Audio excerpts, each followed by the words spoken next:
Hey, it's 20 to 3. I've been up, I don't know, an hour, something like that. No face routine today, so no FaceTime. Maybe later when I get back. I'm going to do a loop to loop with the pawn shops in the region. Um, if I'm lucky, I find something. If I'm not lucky, I don't. Um, I want to get some salami on the way back, so I'm in a mild race against time.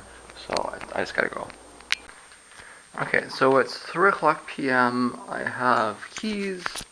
I have a couple dollars worth of cash, bank card, pills, measuring tape, um, so that when I see it, I'll know it. Um, my skin's bad, but I at least shaved my. Sorry, I didn't shave. I at least brushed my hair. Always lucky door kids, and I'm hoping it's nice out.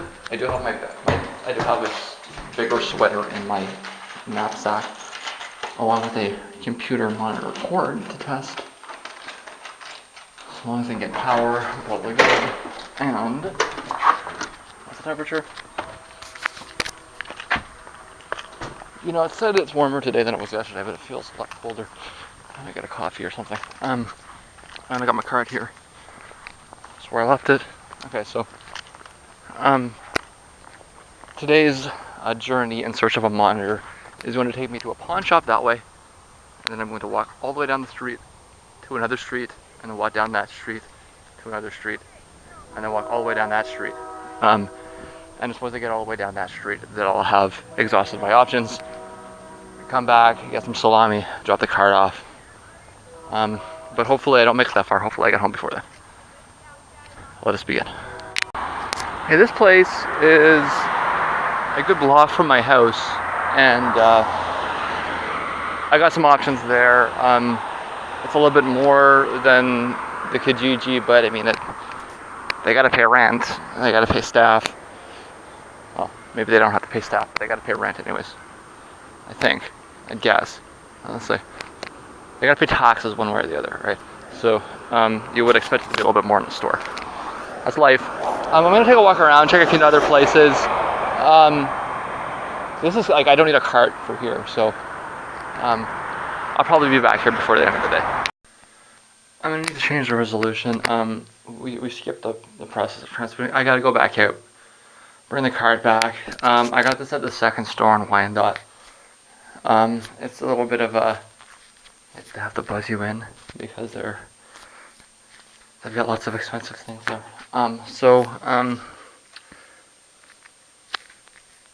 I trusted that place more, basically. That was what it came down to.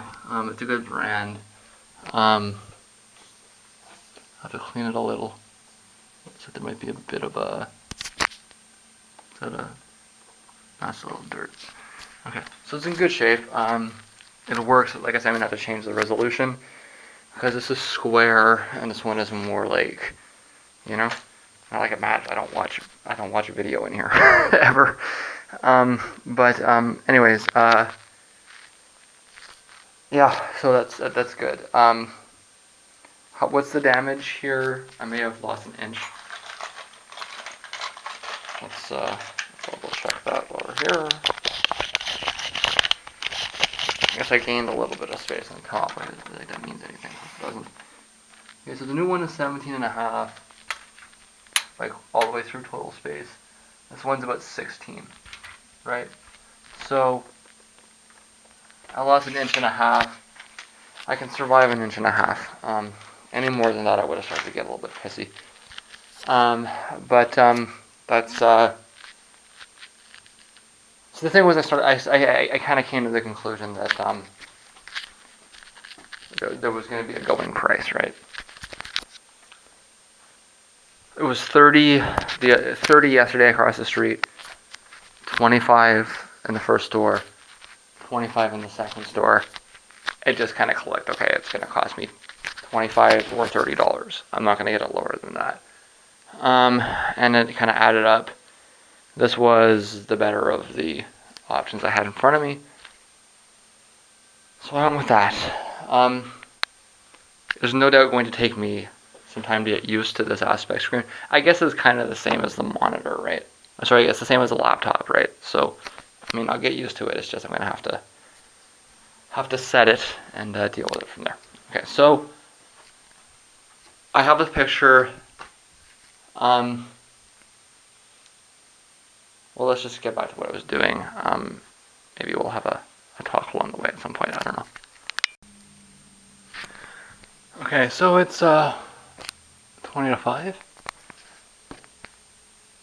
I didn't have anything to say on the walk, clearly. I did get my salami, so I got all the things that I need to be in for, I guess what, the 14th? Let me double check that. So, I'm clearly bad at dates, aren't I? Yeah, today is the 14th of November. And I wanted to say this last week. I guess I didn't lose a week entirely because I got a couple of things done. I didn't get nearly as much, so I wanted to get done clear. But anyways, excuse me. I now have the monitor working, so I'm basically going to tell you the same thing that I told you last week, but I'm going to be serious about it this time, and that is I'm going to finish the editing up to the end of today, and then I am going to get to work, and we'll be shutting down the vlogs. I keep saying that. Unless something goes wrong, there is every reason to think that it will actually happen this time. I'll take a shower tonight, and then I'll hunker down for a while. The only thing coming up on the schedule is the True Widow show on the 20th, but the unexpected expense of the monitor, I mean, it's only $25, but it was already looking like I was going to have to choose between Animals as Leaders and True Widow. I think that I was always unlikely to go to Animals as Leaders, meaning that I'm probably down to True Widow or nothing. I'll make the choice like on the day off probably, but the long-term weather forecast from what I can see is doubtful. So if I do not go to True Widow, then that means I will likely be inside until I will get my pills on like the 25th or 26th. So that's 10 days. I think I can get a lot done in 10 days if I sit down and do it, right? But I've got all this stuff that, I mean, I've built up. I wanted to shut down a few days ago. Didn't happen. So now I got to do another week worth of editing and then shut down.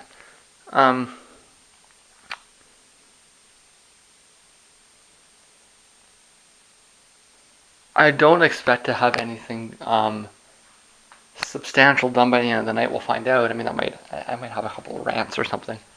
But I don't expect to get any actual discography work done for the rest of the night. So,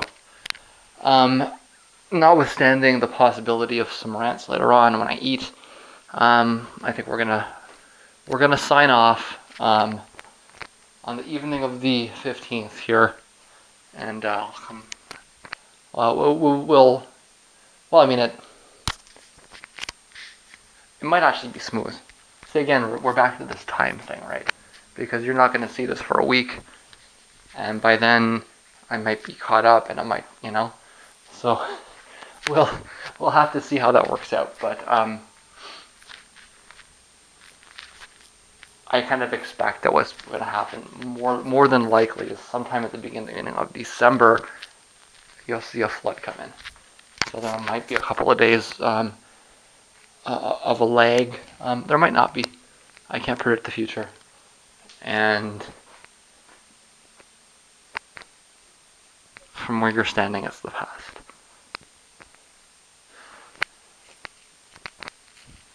Anyways, I'm probably out for a few days. We'll see. The idea that most people are stupid is not contentious if understood relatively. It's actually tautological. It's by definition. The opposite idea, most people are intelligent, is a contradiction in terms. I'd just like you to think about that for a second, and you'll realize that it's true. The opposite idea, most people are intelligent is a contradiction in terms I repeated that. The debate is over how stupid the masses are, right?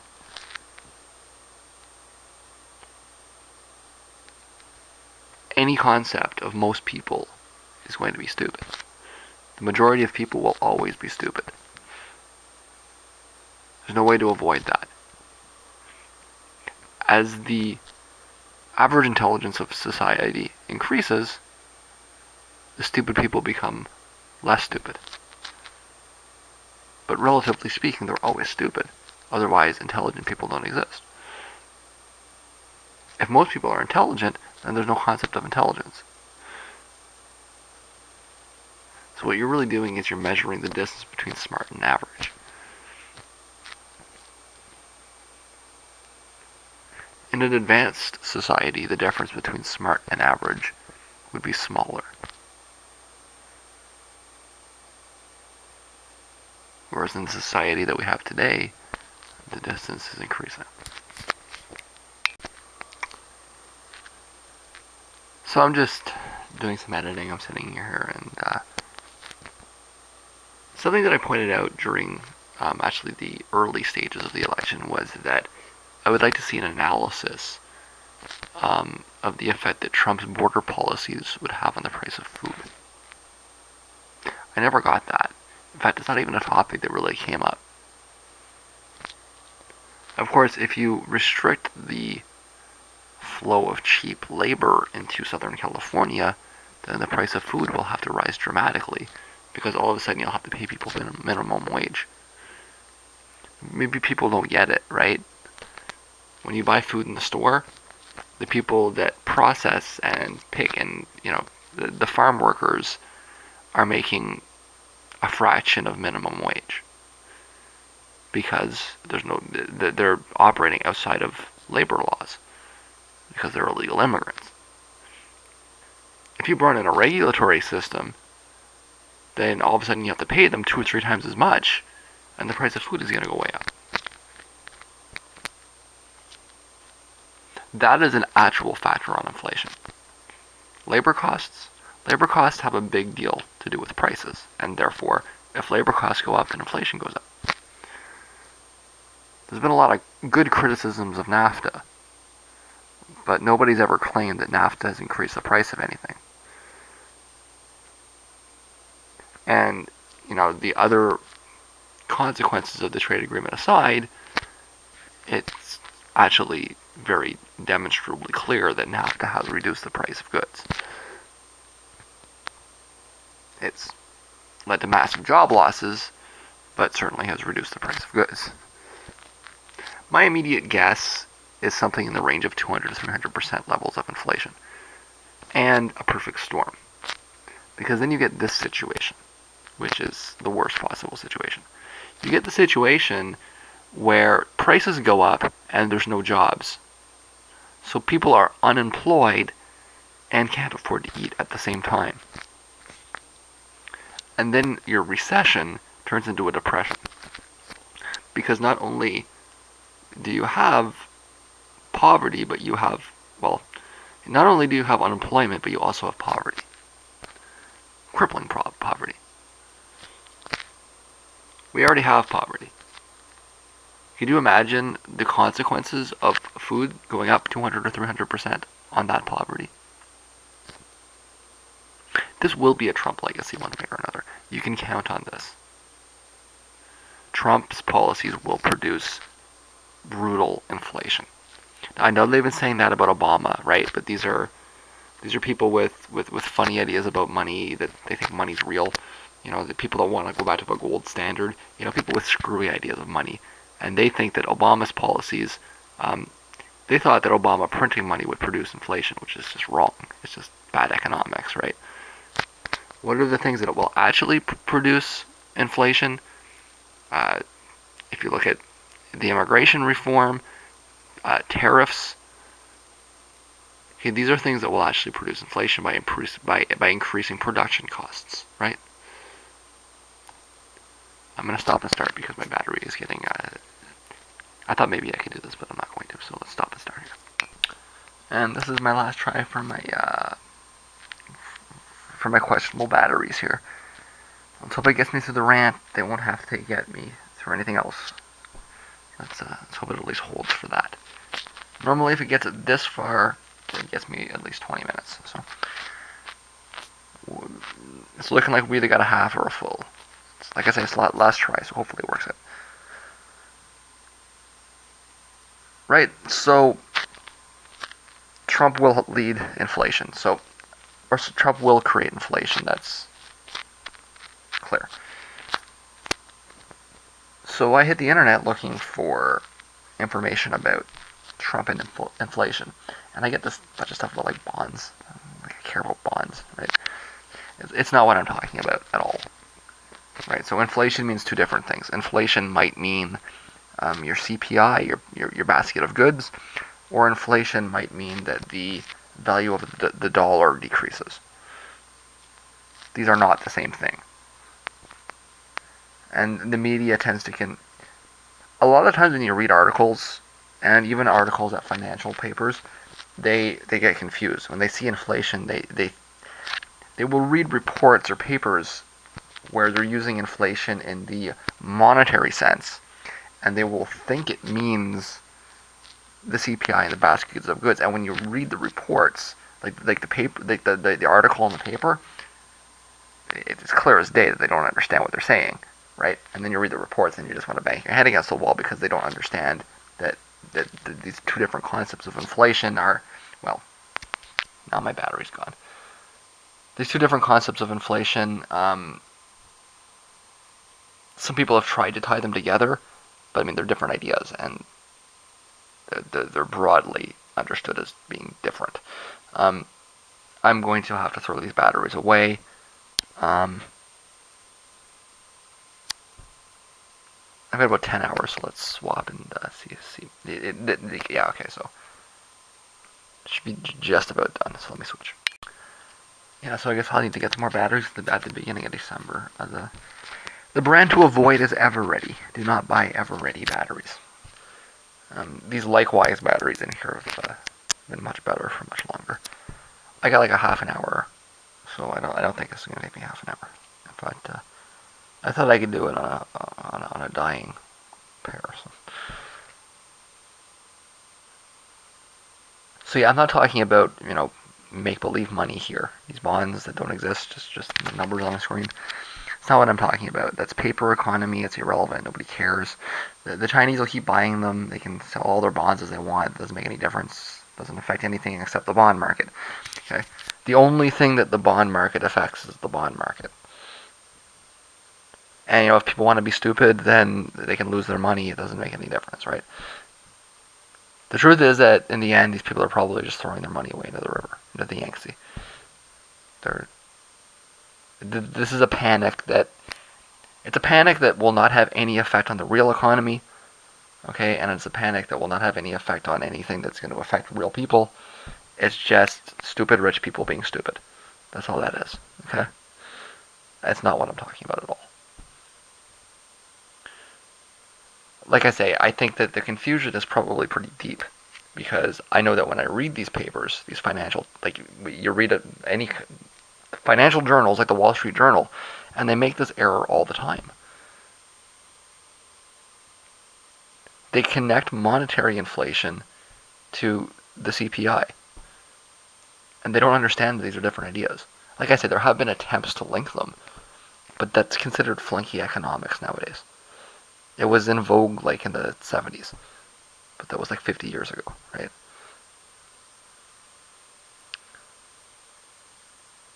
Nobody takes this serious. Nobody's taken this seriously for decades. If anybody ever took it seriously at all, right?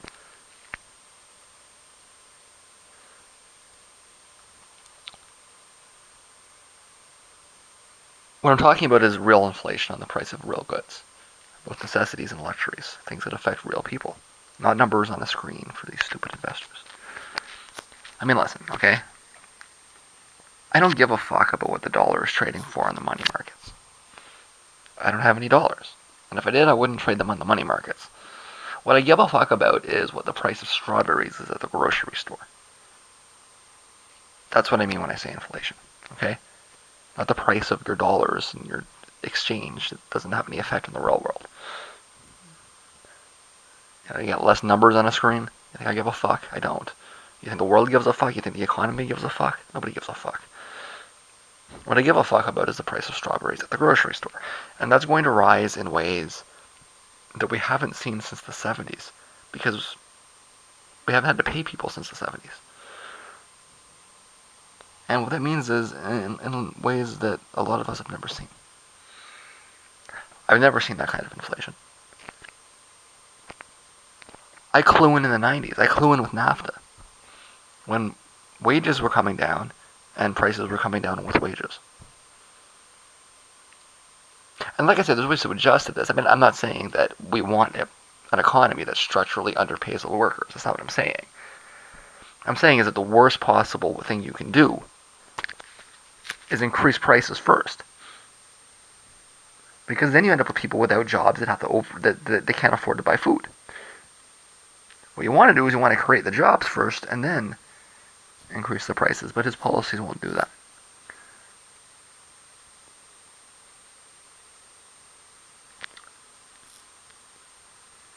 But we're back to this, I'm still reading through these papers and I'm just, okay guys, stimulus does not create inflation. That is flunky economics. It's been contradicted by empirical evidence. It's been theoretically debunked. It's been ripped apart from every which way. It's wrong. Printing money does not create inflation. That's wrong. And if you were to try to do that at a school nowadays, you would fail. They would fail you for writing a paper that argues this point. This is wrong. But I mean, it's kind of, we can argue this academic point. It's assuming that he's going to get it's assuming he's going to try and get a stimulus through Congress. I don't even think he's going to try and get a stimulus through Congress. I'd like to see a stimulus, sure. A big part of the reason why I argued for voting against him is because I didn't think he would put a stimulus through. So, stimulus will not create inflation, but he's not going to do that anyways, okay? What will cause inflation? Well, tariffs will cause inflation. Because it will, if you put a tariff, who pays for it? It's the people that are going to buy it that are going to pay for it. If you slap a tariff on Chinese goods, then the price of Chinese goods will, that's the point of a tariff. The purpose of a tariff is to cause inflation. And immigration reform will also cause inflation by altering the wage structure. There's an argument here that the reason you might look at that and be like, taxresearch.org.uk, why should I, a blog at this, why should I take that site seriously? The reason I posted that is because they bring attention to Japan, which is the case study that, there's a lot of different arguments you can use, but Japan is useful for the specific purpose. The Japanese have been trying to use monetary policy to inflate forever, and it doesn't work, right? They want inflation in Japan, so they're printing money like crazy. And are they getting inflation? They're not. In America, the fear, and lots of other places like Canada, the UK, the fear is that we can't print too much money because it'll create inflation. In Japan, they want inflation, and they're trying to create it by printing as much money as they can, and it's not working. They've been doing it for like 10 years. Print. It has had no effect on inflation.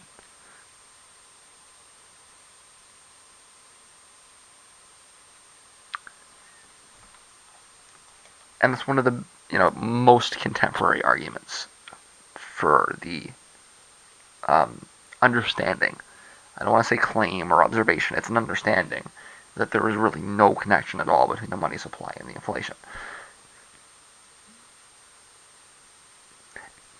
And if you think about it, you should have never really thought there ever was in the first place. It doesn't really make sense when you think about it. Again, what are the things that are going to increase the price of things? tariffs, it changes in cost and production. One of the big things is the cost of energy. But the money, this funny argument about supply and demand using, the supply of money, so their supply of money increases, so therefore it's no,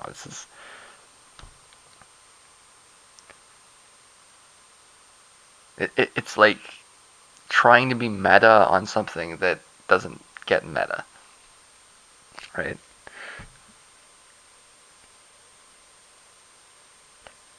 I mean, there's meta, and then there's just using a bad model, right? It's using a bad model and then calling it meta.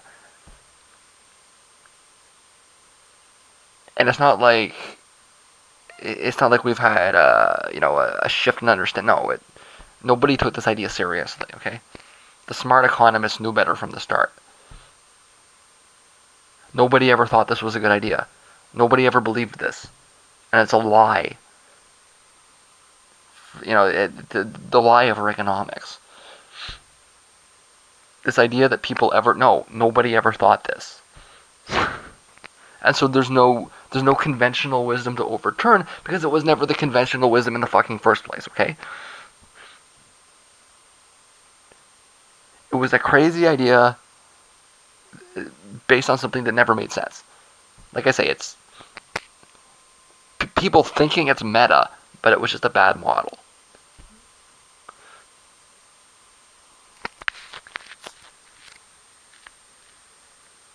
Although, what is true is that if you increase the number of dollars that are on the market, then it might trade for less. Might. But that's not the same thing as an inflation in the price of goods. Especially not when you're dealing with domestic supply, right?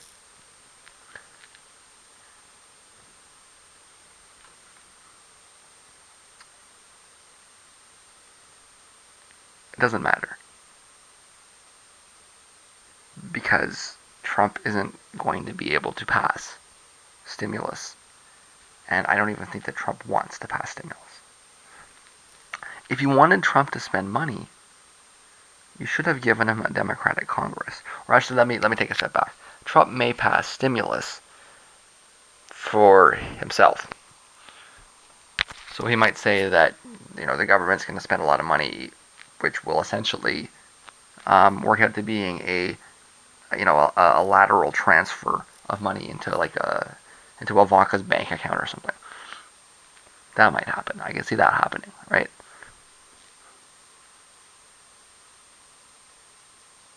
Or there might be large increases in construction spending with Trump as the contractor. Maybe. I can see that. But broadly speaking, I mean, that's not going to get through Congress, right? I mean, let me rephrase. If he was going to try and pass stimulus spending, that's what it would look like, right? It would look like basically corporate welfare for himself. That's what his stimulus spending would look like if it were to happen. That'll never get through Congress. Paul Ryan won't let that get through. There's no way.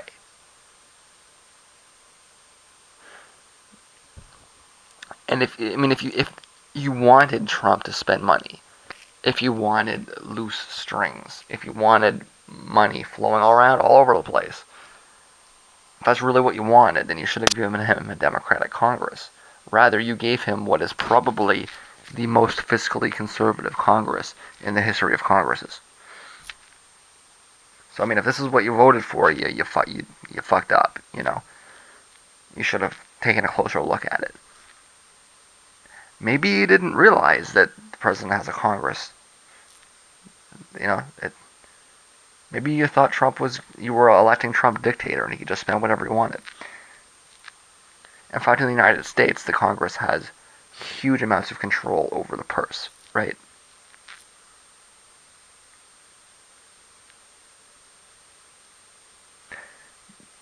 Trump will not determine how much money gets spent. The Congress will determine how much money gets spent.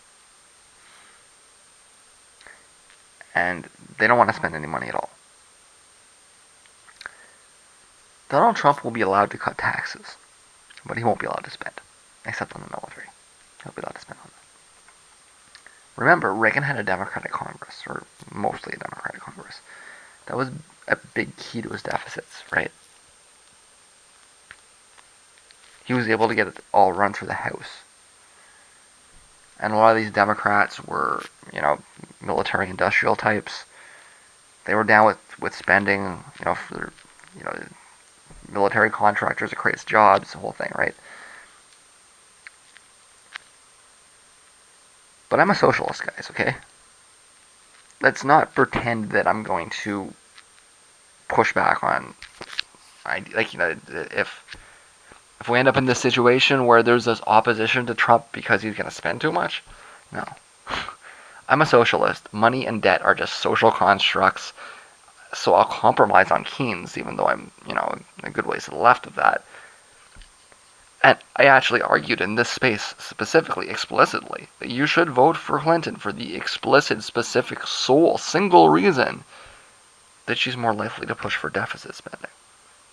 That was my lesser evil calculation. That's why I said you should vote for Hillary. It's because you'll get more deficit spending with her. Because deficit spending is not inflationary, and it's exactly what the global economy needs. I posted here a dream cabinet, and it had Paul Krugman as Treasury Secretary. So you think I'm going to sit here and try and criticize Trump for not spending enough money? No, I'm expecting to...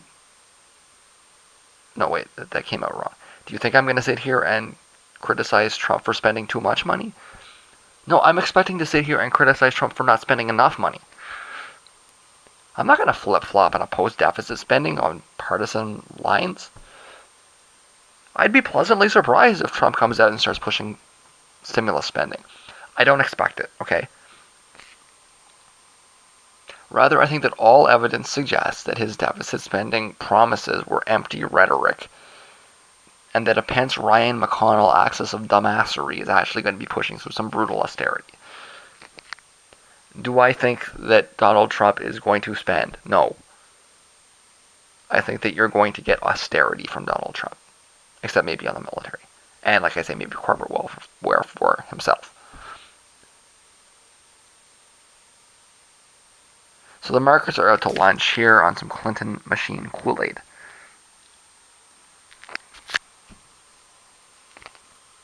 I guess you hear this term in American politics sometimes. It's the silly season. I think that there's a silly season upon us here. People are upset that the Republican Congress is going to spend too much after they've spent the last 20 years, really, preventing any spending at all. On what planet? Not this one. So that's not what I meant by Trump will create inflation. Okay, it's just what's coming up on Google when I search for Trump and inflation. My brain is exploding by these stupid Friedmanite articles of this fucking idiocy being thrown around in the financial press by people that really ought to know better than that. What I meant is that his fiscal policies, his trade policies, and also his labor policies are likely to be inflationary. NAFTA is probably safe. Some minor tweaks or something, right? Maybe he'll write Trudeau a letter. He'll sign the TPP too. I don't think that's an issue. But that massive tariff on China is something that I'd be leaning towards taking seriously. See, the tariff on China is complementary to the TPP. What is the TPP? The TPP is a containment strategy. It's, the U.S., picking off all the countries around China and moving them into a strict U.S. business alliance. So that all these countries trade with us instead of them. Well, if you're going to do that, if you're going to try and create this containment strategy around China, the next logical step is a tariff. So those things make sense together. I don't know if he understands that or not, you see. But it's actually rather geopolitically strategic. If you were going to ask me, well, once the TPP is in place, what's the next logical thing? The next logical thing is a massive tariff on China. And, increasing military buildup around the region. That's why the TPP is there. And yeah, then the Fed can buy the bonds back. It's a non-issue. Bonds. Stupid. You know what you can do with the bonds? You can make a pretend corporation and then have that pretend corporation buy them for 5 cents. 5 cents a bond. Yeah, that's you're just wasting bytes. Make it a half a cent a bond. Why not?